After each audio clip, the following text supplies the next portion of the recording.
everyone watching this evening that you can participate and ask anyone on the panel a question, and all you need to do is to type in your question on the live chat on the right-hand side. You do need to be logged into the YouTube account to actually ask that question. So we'll be here for about 30 to 35 minutes, and really looking forward to this panel discussion. So relax and enjoy the show. Thanks, Michael. Over to you. Thanks very much, Michelle, and hello to everyone in the St Catherine's community. It's great to be here with an array of sporting stars.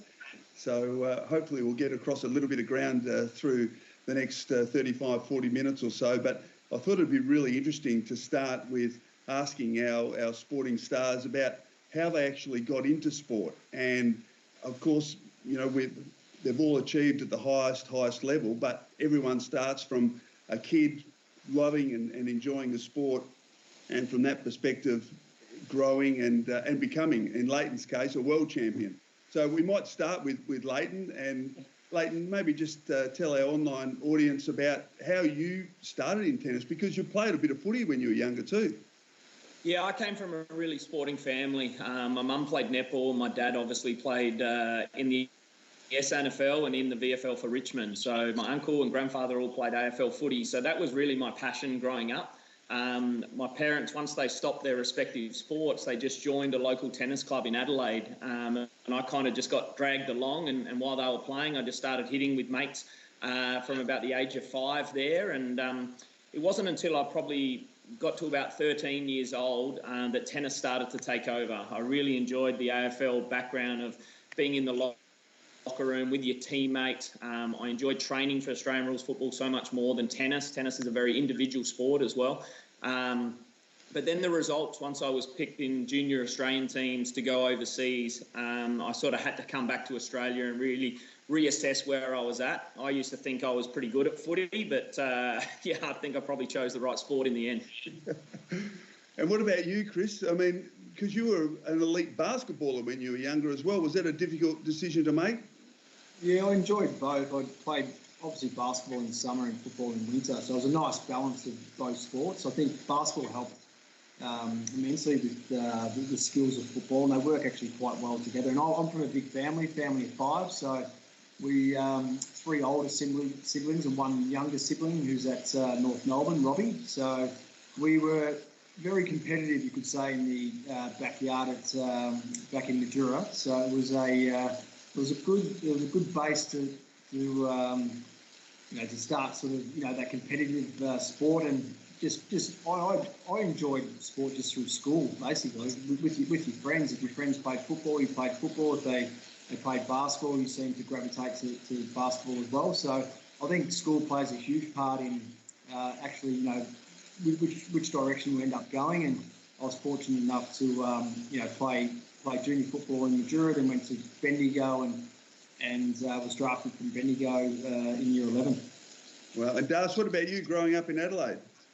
I was a father-son recruit, Chris, in the end, so I grew up in a bit of a footy family, and I can remember being about the age of 5 and telling people I was going to be an AFL footballer, so I was pretty happy with myself as a kid, Chris, and I had a fair bit of early confidence as a young lad, but my older brother was a bit of a star junior footy player, and I really wanted to be like him. He was 5 years older than me, and I just idolised him and followed him around everywhere, and I think there was a bit of advantage in having an older brother, even though I was a fairly awkward, uncoordinated teenager. I had a bit of a rough patch there, but it was pretty clear from a young age that was what I was keen to be. And Andrew, we forget about you. Everyone sees you as the CEO of the AFL and for over a decade, but 103 games for North Melbourne and 3 games for the Hawks. Tell us about, were you very passionate as a kid? Were you always keen to be an AFL player? Look, when I grew up in the northern suburbs of Melbourne and was the youngest of 4 boys, so we were very competitive, and all we knew back then, and this is talking in the 60s, because I'm probably the oldest here on this panel, but we used to play football in winter and we used to play cricket in summer, and I can remember those days pretty vividly because we'd play with the local boys who lived in the area, and we'd go to the Woolworths car park, to be quite frank, and we'd play in the back of the Woolworths car park, and we played footy on concrete and probably taught me never to fall over. You'd get scraped knees and lots of blood. I remember those days, but I mean, sport was a great glue back then, still is today. And, of course, we played at school, but we also played for the local club, Pascoe Vale, and got to play with all my brothers in the same team. And whether it was in the seniors when we're all different ages, it was pretty special. But certainly it was only football, cricket back in those days, just summer, winter sports. And Andrew, that was a great period of football in the VFL as it was in the early 80s when you played. Do you long for those sort of days in terms of the way football was played? Not really. I mean, I always counted myself to be a sort of a lucky player to be playing in an era where I got to play with at North Melbourne the likes of Keith Gregg and Schimmelbusch and Ross Glendenning and the Cracker Brothers and Malcolm Blight and just some unbelievable players. I went to Hawthorn for a couple of years and saw the two premierships in 88 and 89 and got to meet, Dipper and Dermott and Chris Mew and Tucky and all these guys. So I was just counting my lucky stars. But I've always said that the game changes and the kids that watch the game today only know one sort of game and they love the game they watch and they don't pine for the old game of contested football because they don't know any better. But look, the game's in great shape. The game's a great entertainment, and if ever we doubted the game's in great shape, you only got to listen to how people are pining for football now and missing it, and how they can't wait for it to start again.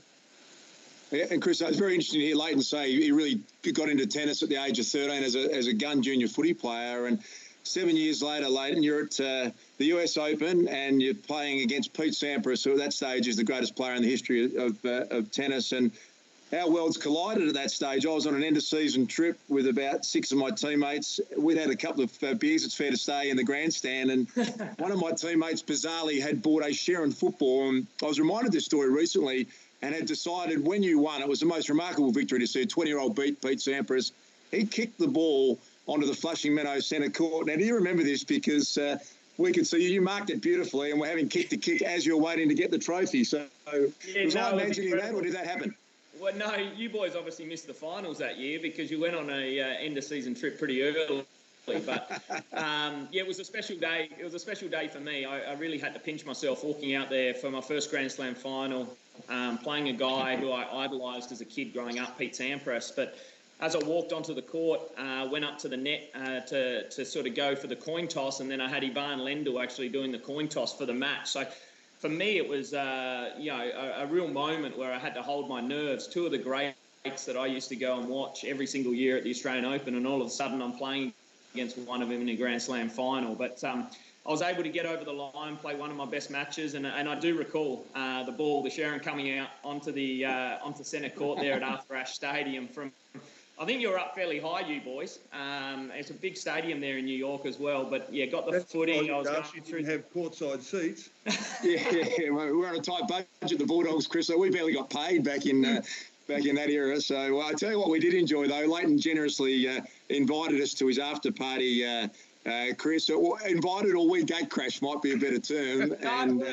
It was funny because we actually, I had no support there. Obviously, every American and every New Yorker was going for Sampras to win another Grand Slam. And I had my small player box entourage with a few sponsors and family and friends. And then obviously the Western Bulldogs, who, to be frank, I didn't have a lot of time for the Western Bulldogs, obviously being a South Aussie boy as well. So it was probably lucky that Luke was there and I knew he was a good South Aussie boy. And in the end, I invited him to come out. I was only 20 at the time, probably shouldn't have been having a drink over in the States, but, it's not too often you get the chance after winning a US Open. And within 2 days, though, a lot of things changed. I was on a flight back to Australia to play a Davis Cup match, and you boys in the Western Bulldogs, I believe, were on your way to the Twin Towers over there when 9/11 happened. So it was amazing, the whole city, within basically 48 hours of me having one of my greatest moments, and the whole world had changed. Yeah, amazing part of that story. I think, Chris, if we hadn't have drunk so much of Leighton's free beer, we might have got up a little bit earlier. And as Leighton said, it was September the 11th the next day. So the world changed forever, Chris. So from that moment on. So, Chris, can I just go back to you and ask about you touched on being recruited to Collingwood. Always got the impression you're a sort of a reluctant player.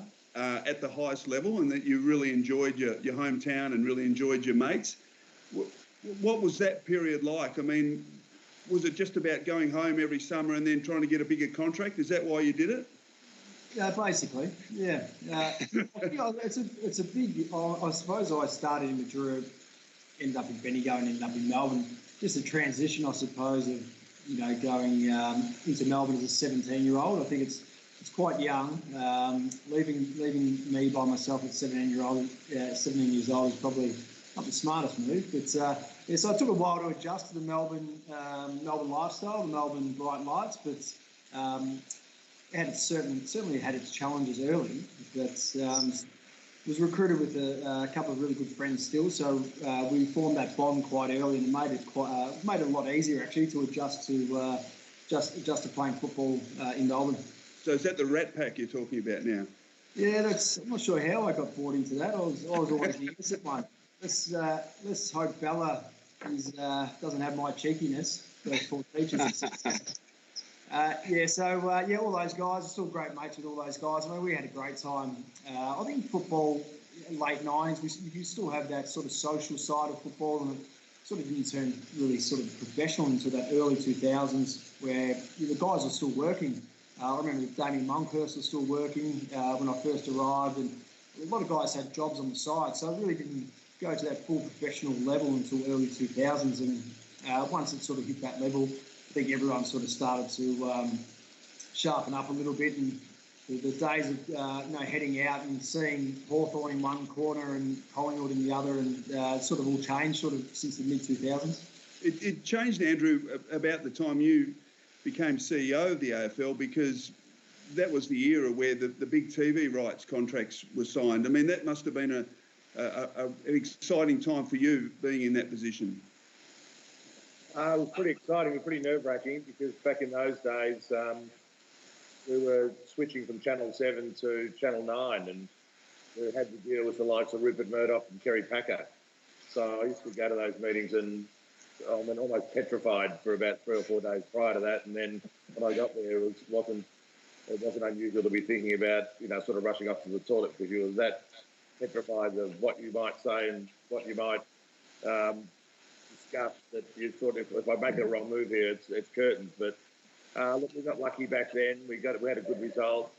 It was a significant amount of money, and when you think about it, it's about 60 or 70% of the revenue of the AFL. So that's, you rely on a significant amount of money. But what it did, though, the really good thing of what it did was that it allowed the sport, in our case, to almost, reinvest a lot of all this money back into the game, back into grassroots. We took the opportunity to make sure we put money into community facilities and put money back into club facilities. So everyone had good training and admin facilities. We put money back into development, junior, talent pathways, schools football, women's football, and without that sort of injection of cash from the broadcaster, we wouldn't have been able to do that.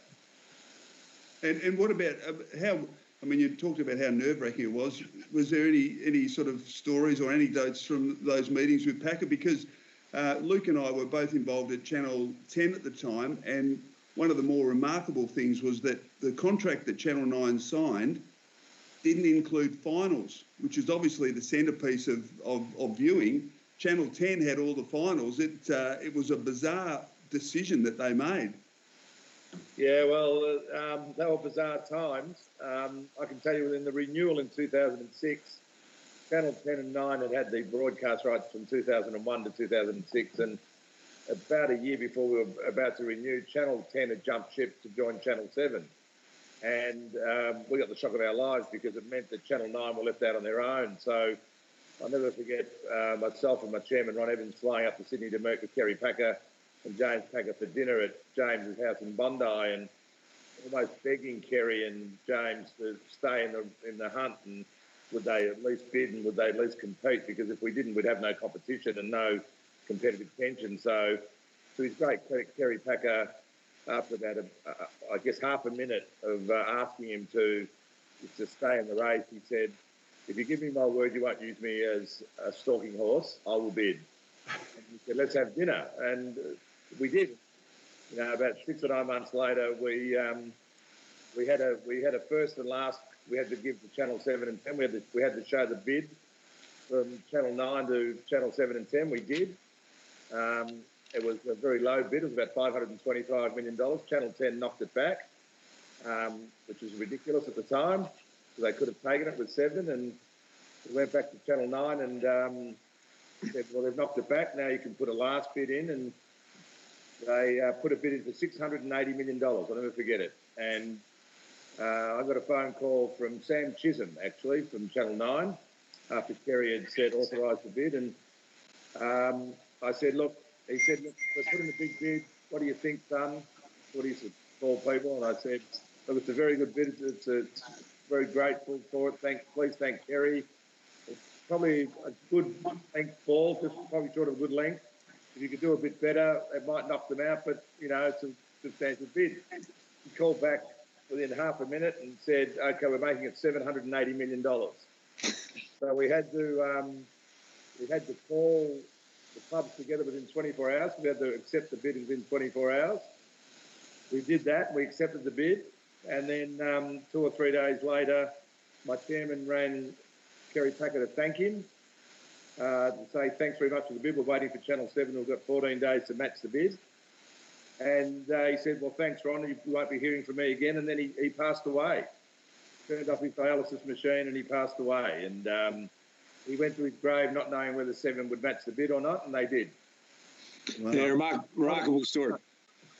Yeah, game changer for the AFL. It's an amazing insight. I wanted to change the tag, Leighton, and ask, I think, aside from Chris, who's got a new baby due in a week, Chris, so congratulations on that. I think all of us have got boys and girls. I think I might be right in saying that.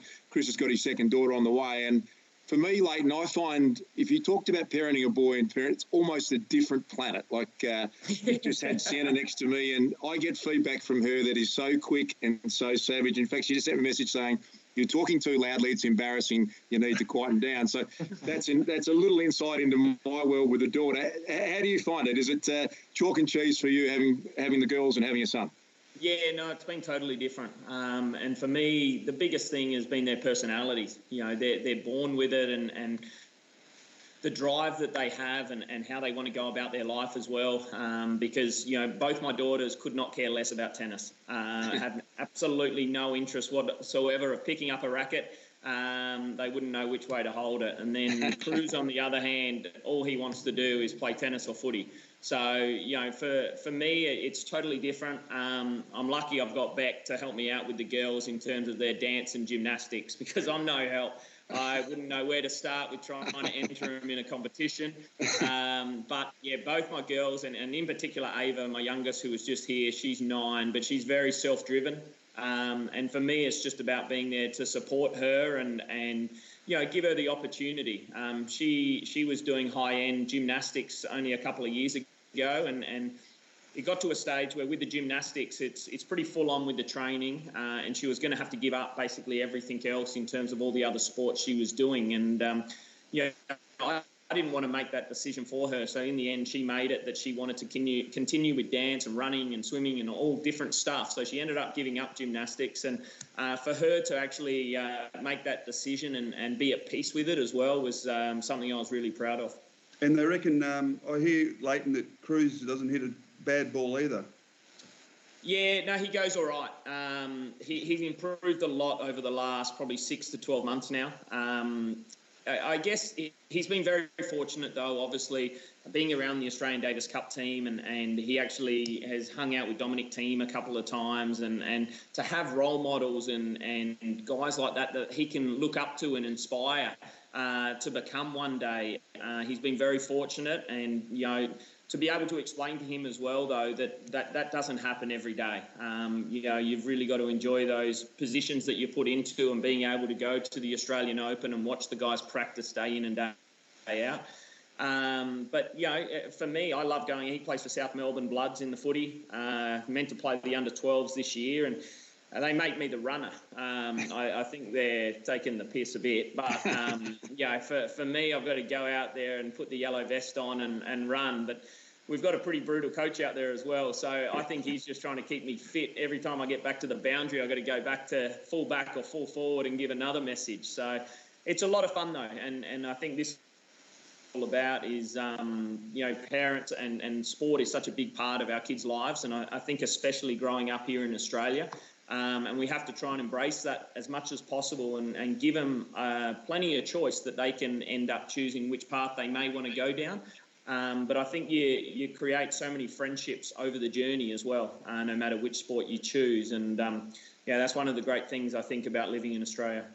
Hey, Chris, just a reminder, you can send through your questions if you're listening in and ask anyone on the panel anything you like. So just a bit of a reminder that you can fire them through. And I think Michelle Carroll and the team are compiling them as we speak at the moment. I want to ask you, Andrew, you were doing $780 million deals with Kerry Packer, but you're also known for being someone who was always home at an early hour and always left the office at 5:30 and got the work-life balance right. And I see you in the park more than any. You're making us look bad, Andrew. I think I contribute on the home front, but you're around as much as anyone. You seem to be able to get the commercial world and the parenting world in balance. Has that been always a goal of yours? It's been a general philosophy since I've started work, to be honest. But I've never understood why people work late. It's normally an excuse not to go home, but. Look, I was in a unusual position when I started as CEO in 2003. On Monday, 2 days later, we had our twins. And so I took a few days paternity leave and only been able to work for 2 days. So, and we had 4 children in the whole duration of the time I was at the AFL as CEO. So my 4 children grew up throughout that whole era. They didn't really know what I did for a living. Probably to the latter part, probably the twins did when they got to about 8 or 9. But look, it was always a goal of mine to try and assist where I could. My wife put a phenomenal effort in, certainly being the mother to 4 children while I was doing the AFL job. So it was always good to try and get home when I could get home early and not take work home, and just to be an early starter. And I don't think it suffered. I mean, I was sort of famous for going away 9 weeks one year during the Olympics. And got criticised for missing half the football season, but I used to say to people, I don't think if anyone comes to watch the CEO of the AFL, there wasn't anyone in the crowd who ever came to watch me. No, I've always enjoyed the work-life balance, Luke. I think it actually makes your work better. You can get that part right, and I derived a lot of enjoyment and still do out of spending time with my children. And Leighton, I want to go back to you and just ask about, and again, changing tack a little bit, but about your rivalry with Roger Federer. It was one of the, and I think many people can identify with the battles you had over the time, and you got the wood on him very early, then he had the wood on you, and then you had a couple of victories at the end. But that must have been fascinating to be able to. So I think you're the same age. So you grew up playing juniors together, and then right through the professional era. Yeah, I'm only 6 months older than Roger. So we're both, he's turning 39 this year. So it's pretty remarkable what he's still doing out there on the tour at the moment, and how he's been able to look after his body. But we always had a connection because my coach in Adelaide was a guy named Peter Smith. And one of his best players that he coached way before me was a guy named Peter Carter from South Australia. And Peter Carter actually went and based over in Switzerland and became one of the Swiss national coaches over there. And all of a sudden, he took a young Roger Federer under his wing. So I had always known about this Roger Federer, exceptionally talented. He actually was, pretty fiery on the court in juniors when we've played against each other. You could see the shot making, but he never pushed himself to the limit either in juniors. And to be honest, I think it was more probably my self-belief in myself and mental toughness and willing to push the boundaries when I was on the court to get the result always, which actually probably got me across the line the first 7 or 8 times that I played him on the senior tour. There was a match that I certainly wouldn't change. 2003 Davis Cup semi-final was probably my most remarkable win, where I came back from 2 sets to love and 5-3 down against Roger and put us through to the Davis Cup final that year. But that was a turning point. I think that really, Roger had just come off the month before winning Wimbledon for the first time. It was his first major. And I think that really aggravated him, how I was able to turn that match around. And playing for your country is something special. We don't get that opportunity to do it too often. And I think that he was pretty shattered after that for quite and it was basically after that I lost the next 14 or 15 times in a row, including the US Open final. I lost the World Tour finals to him. There were a lot of tough losses, and out of all the players that I had played in that era, I'd never seen anybody with the variation of shots that Roger had. Where a lot of us, the game had changed by the time I kind of got to the top. You used to have the serve and volley chip charge players, and I guess probably Andre Agassi and then myself changed that in terms of our return to serve and passing shots and being able to play even on a quick grass court from the back of the court. And then all of a sudden, everyone started copying that game. So if you look at the likes of Marat Safin, Juan Carlos Ferrero, Andy Roddick, a lot of guys who would play from the back of the court and really didn't come in too much. And Roger found a way of being able to play his slice backhand so well to be able to hit it short, where we actually had to push the ball back and then he would rip the next one. And it was the variation of pace and shots that he had in his bag that caused a lot of us kind of the trouble to go out there. Plus, he became so mentally tough out there. He showed very little emotion on the court. He backed himself. He doesn't get a lot of credit for his serving because he's not the biggest guy, but at his best, he was the best target server I've ever seen. When he needed a big point or face break point, he would always hit the toughest spot when he needed to. And it's remarkable. The top three guys in the game now, Novak Djokovic, Rafael Nadal, and obviously Roger. And to think Roger's been able to play through so many generations now and still match it against these guys, it's something pretty special. And I'm obviously very fortunate that I got the opportunity to play in this era against those three guys, because it's going to be bloody hard to pass their Grand Slam records for anyone, I think. Did you number one during that period, Leighton, when he won from 2003 right through, I think, until 2010? What was your mindset going into those games? It was hard, purely because it felt like it was played on his terms, the matches.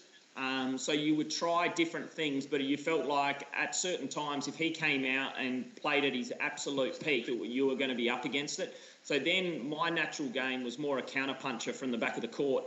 And for me, I had to play sometimes out of my comfort zone to try and get the result against him. In the end, probably when I beat him in a tournament in Halle in the final, which is on grass, and then one of my last titles was in Brisbane. I beat him in 3 sets in the final up there. And I actually changed my game style a little bit. It was probably as I was getting slightly older as well. I had to take the game on a little bit more. And you just sit back and wonder if I did that and went out of my comfort zone a little bit more when I was playing and when we were both at our peak, whether that would have helped or not. But, those years, he was losing 2 or 3 matches in total for the whole year. And that was him without winning actually the French Open. He only won the French Open once. The rest of the times, he's lost to Rafael Nadal, who's had the wood on him in that particular event. But, it was tough mentally. But, he's such a great ambassador and player for our sport.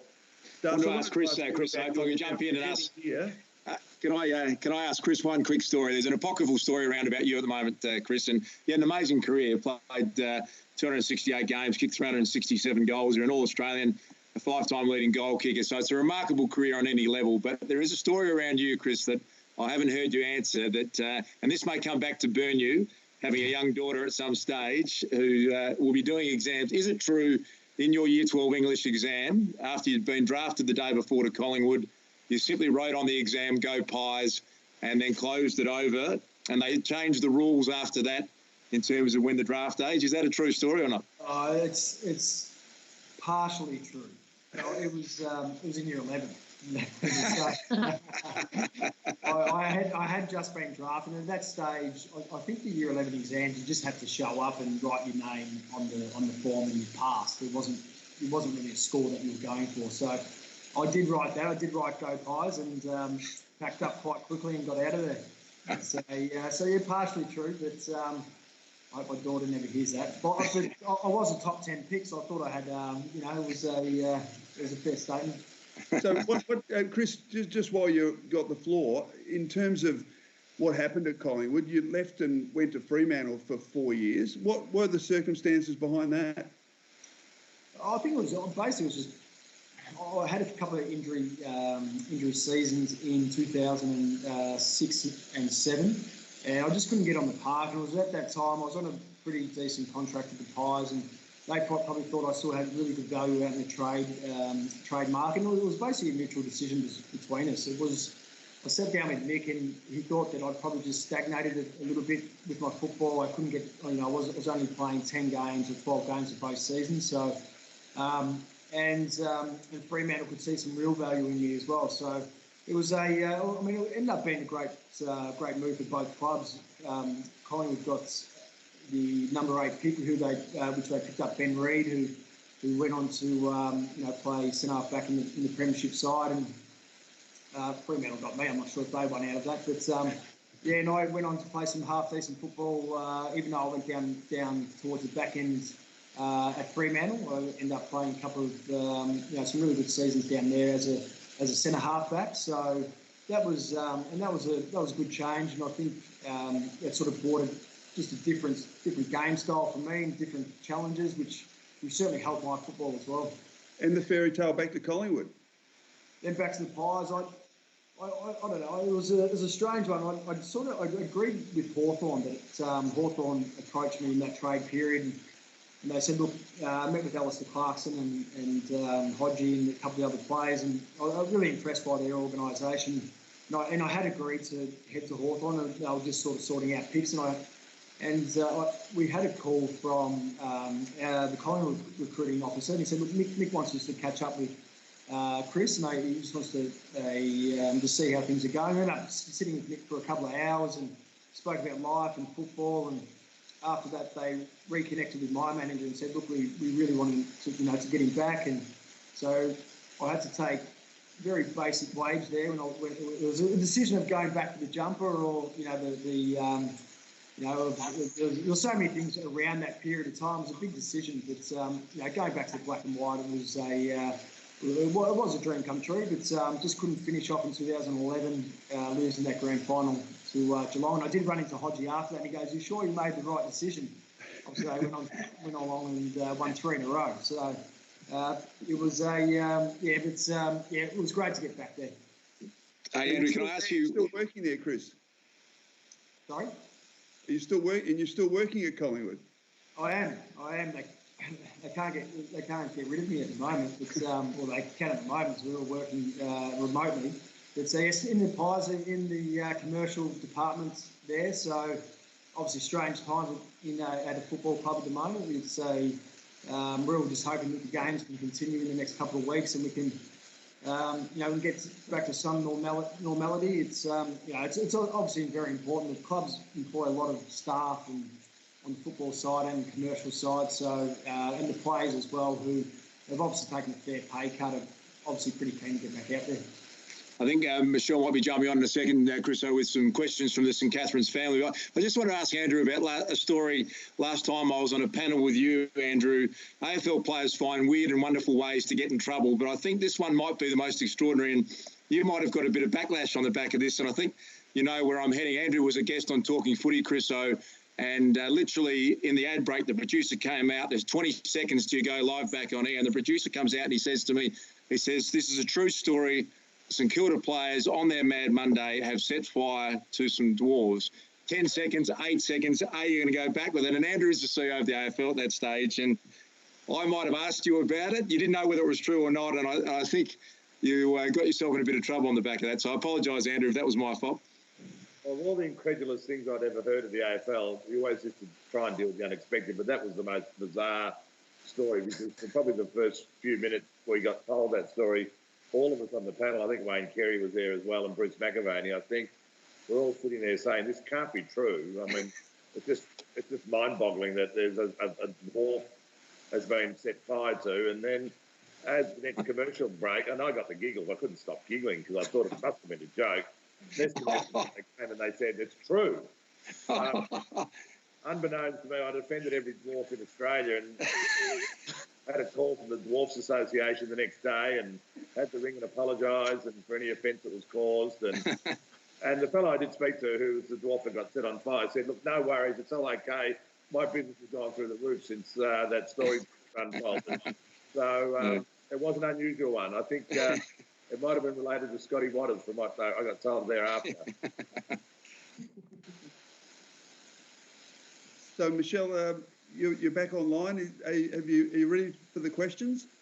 I am. Thanks, Michael. I've got about 3 computers in front of me, so it's quite confusing. But thanks very much to all of you. That's been fascinating. We have had so many questions come in. I'm not going to be asked them all, but I'm just going to pick some through with Joe. But the first one is a question for you, Leighton. It's from Andrew 40, who's a father of 3 girls in the school and also married to an old girl. So he is St Catherine's through and through, this dad. But his question is, he thinks that the Aussie Open is perhaps some of the best weeks in Melbourne, and he wants your thoughts on whether you think we'll see the Australian Open played in Melbourne in January.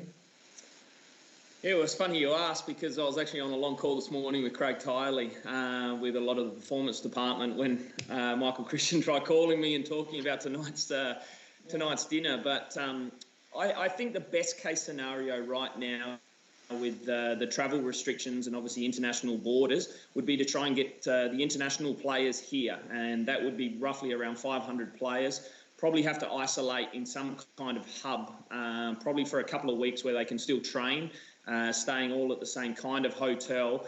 And then we can sort of play some kind of Australian Open, but also the lead-up tournaments, and maybe even try and play a couple of extra tournaments where you have them here for up to 3 months, and you actually play the start of a tour with Australian-only crowds and the social distancing measures. And I think that's the best-case scenario at the moment.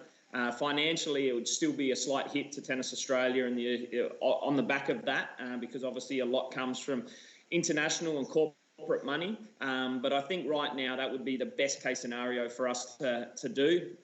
Another option would obviously be with no crowds and purely just to get the players out here, such as the AFL's doing at the moment. So for tennis, I think right now we're kind of in a bit of a holding pattern, especially here in Australia, and sort of see how the NRL and the AFL handle things, and how everything goes with that. And then we're bloody lucky, Tennis Australia.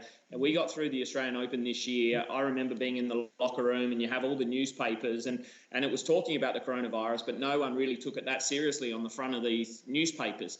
The Australian Open got held. It was one of the biggest events we could have hoped for yet again. And we sort of come on the back of it. And I don't think it really hit home for the international tennis players until a tournament like Wimbledon gets cancelled.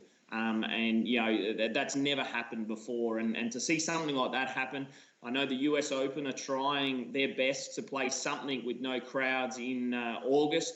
Their president's obviously letting in international athletes now to come in and be able to isolate over there. And I think they'll try and do it more so just for the broadcast money that comes in.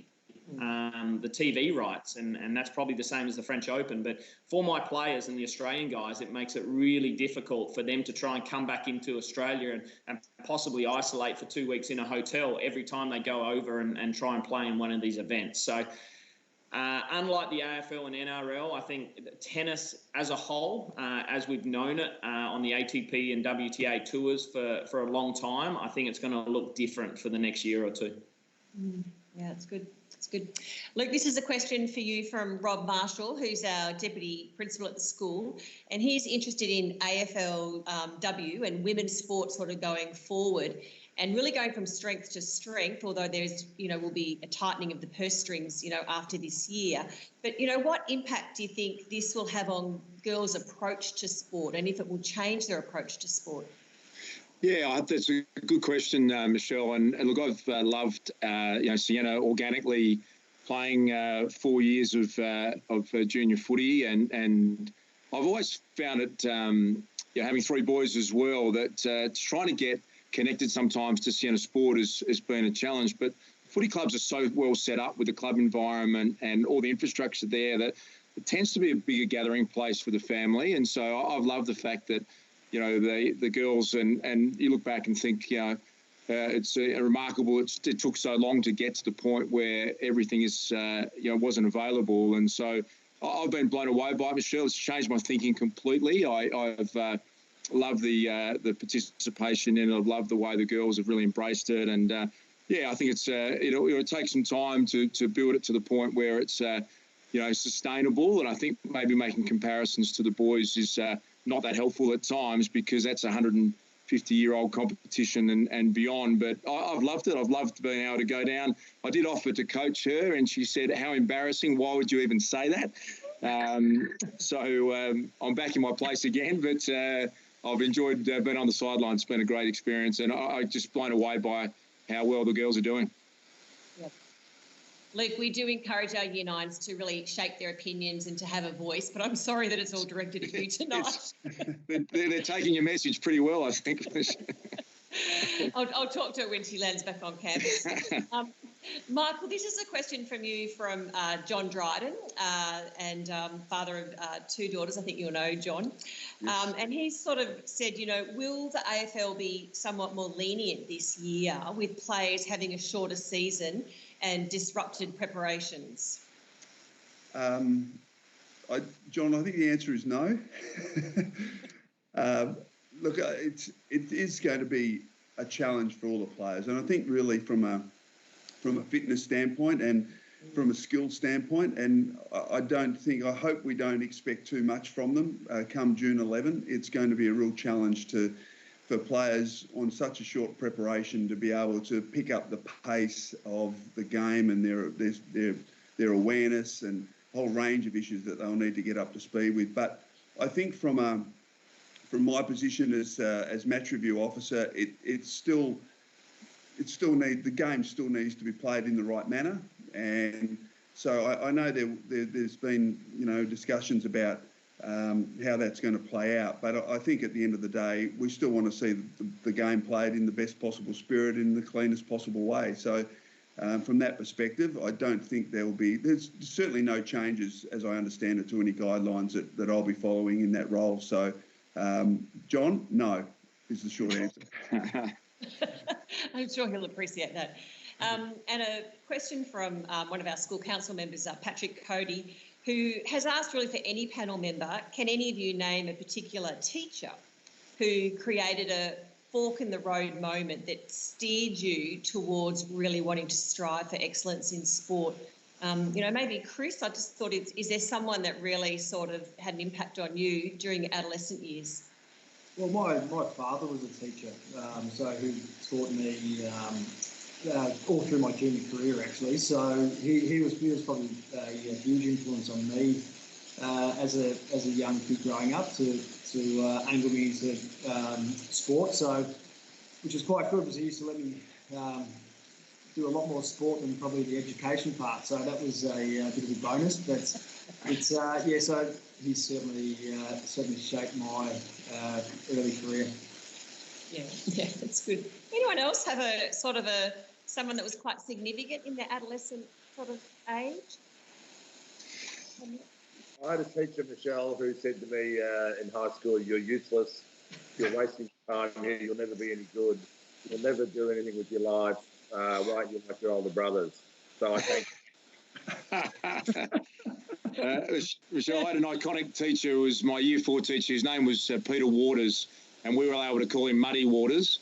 And we thought he was the coolest guy you'd ever met in your life. I met him a couple of years ago, coincidentally, and it was a little bit disappointing in later life because he wasn't quite as funny as I remembered him in Year 4. But he was unbelievable. He had this belief in everyone and that you could be anything you want. And he asked us to do a time capsule in Year 4 of what we wanted to be. And I remember writing down that I was going to be an AFL player. I was going to play for the Bulldogs. And my classmate was a guy called John Aloisi, and we talk about this all the time.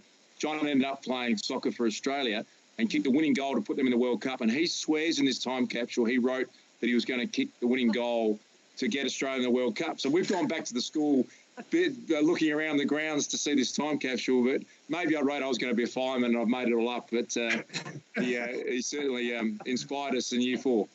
That's good. That's good. Mine's not as good as that, Michelle, but I had a geography teacher in Year 9 called Phil Norton, and he played for the local Bustleton Football Club, my hometown in the southwest of Western Australia. And he invited me to come and train with the senior guys at the Bustleton Football Club on a couple of occasions, and I just thought he was the greatest person in the whole world. So here's this 14, 15-year-old training with all the men, and I absolutely loved it. But he will always be a legend in my mind. And Leighton, did you have one? For me, back in primary school, actually, there was a guy that played AFL footy. It was Mark Micken, and he was our PE teacher. And so for me, he was a legend at West Adelaide as well, football club. And for me, just to be around it, I think he had a soft spot for me too, because he knew I came from a football background. So I used to love PE. That was my favourite subject. But, he really went out of his way to help me. And it was nice that he could come to some of my tennis matches when I, half made it on the tour. Yeah, that's good. That's good. My last question isn't really a question. It was a shout out from Tom Crebin, who's our head of sport in the junior school, and it was well done to Ava, who won the orienteering today at school. So Ava, a little bit of a shout out there from Tom Crebin. but Nice. Yeah, it was nice, I thought. I've got one last question which has come through from Andrew, and it was just to comment on your thoughts, through your many years of leadership really in sport, on the pay differences between male and females and some of those athletes, and how does that look for the future with those pay differences? Well, certainly tennis is a sport that's led the way. I mean, you've got to say that, and out of Australia, really, because Craig Tolley, who's a first-class operator, was probably one of the, drivers and catalysts that are forced to be reckoned with when he raised the prize money of women to be equal with men. And that sort of set the standard across the world. And I think from that time on, when tennis has led the way, you've started to see the pay and the remuneration for women in all sorts of sports starting to climb. Now, in other sports, it hasn't got to equal as men, but certainly you'd have to say today that the female cricketers at the national level are getting rewarded much better than they used to. You're seeing that in netball, you're seeing it in basketball.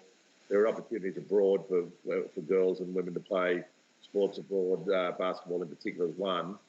But even in AFL women's, even though they're starting, and that'll continue to grow, you'll see the remuneration start to climb there, no doubt.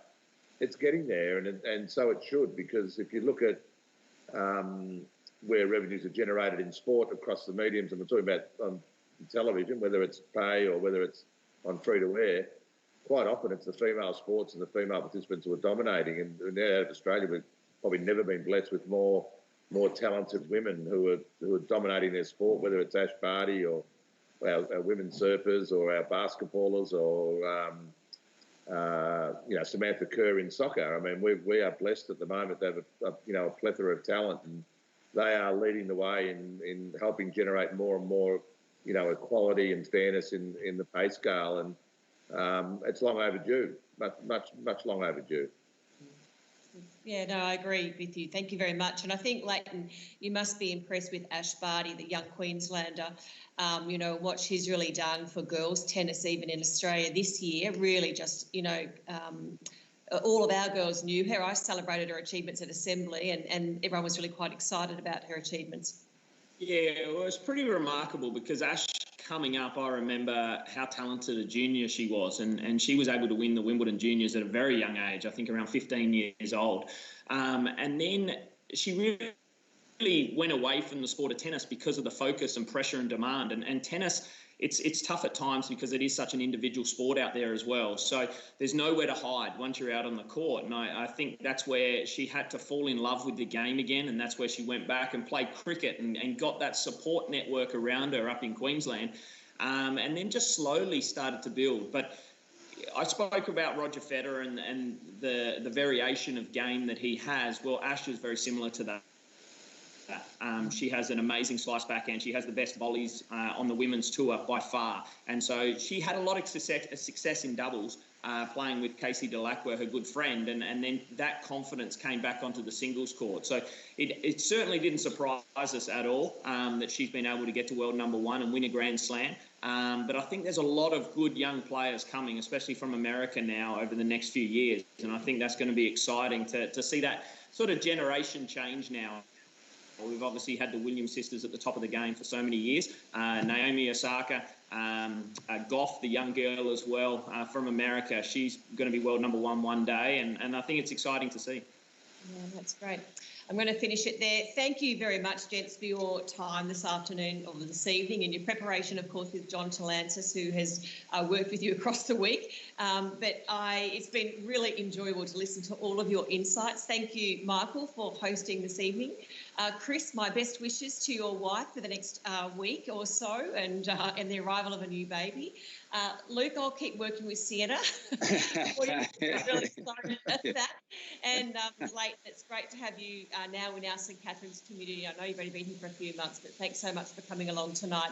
And of course, Andrew, we love having the three girls here, and we look forward to the rowing season commencing and seeing you and Simone on the banks again. But thank you all of you, and we've really enjoyed this opportunity to sort of hear what you've, your insights and your thoughts and how you've managed COVID, amazing careers, and also raising daughters as well. For our audience watching, if you would like to stay online, you can. Your daughter can lead you into one of the channels. The girls will know that on MS Teams. They've been set up. They are completely open, girls, so you can catch up with your friends tonight along with your families for a coffee or something for the next hour or so, and then you can probably, you have done some homework, then you can do that, I think. But anyway, thank you. I'm going to close off. Thank you very much, and all the best for the coming weeks as well. We'll see you later. Thanks. Thanks.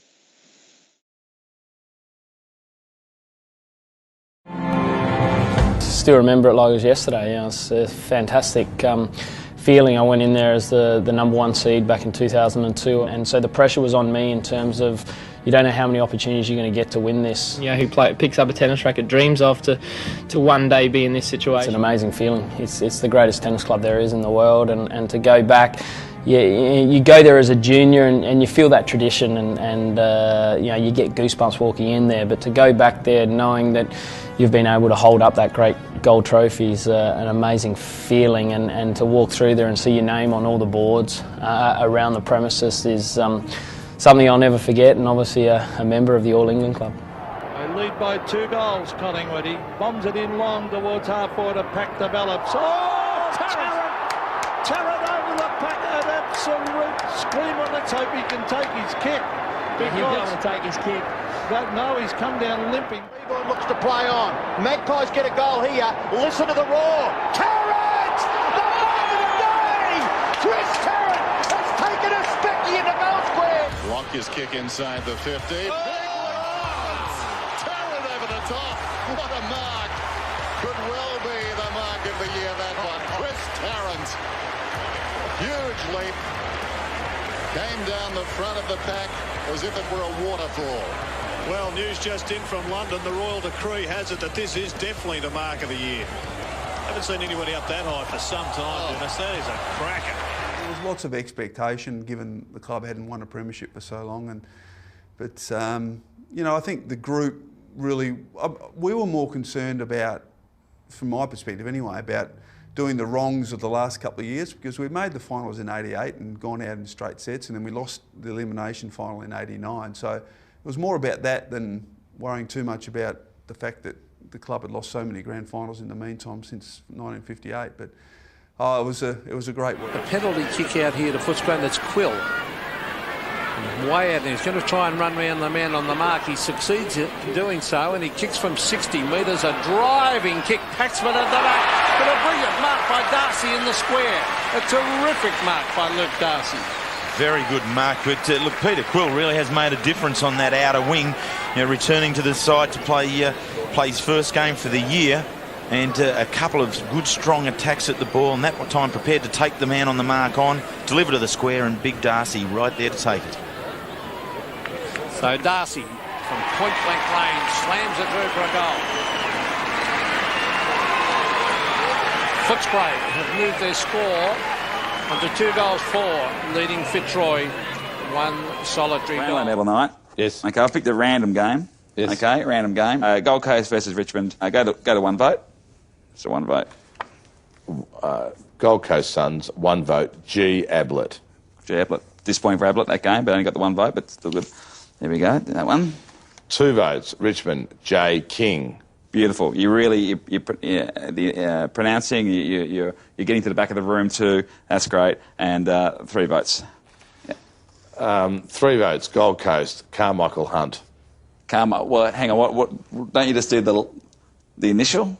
Why does he get special treatment? I like the sound of Carmichael Hunt. It's a nice name, isn't it? It's a nice name. Are you hoping that Carmichael doesn't get any votes? Yes. Yes. Absolutely. You be careful. And even if he does, I'm not going to read his name out. Yeah. I think you just go to a commercial break. Absolutely. I think that's the safest thing to do.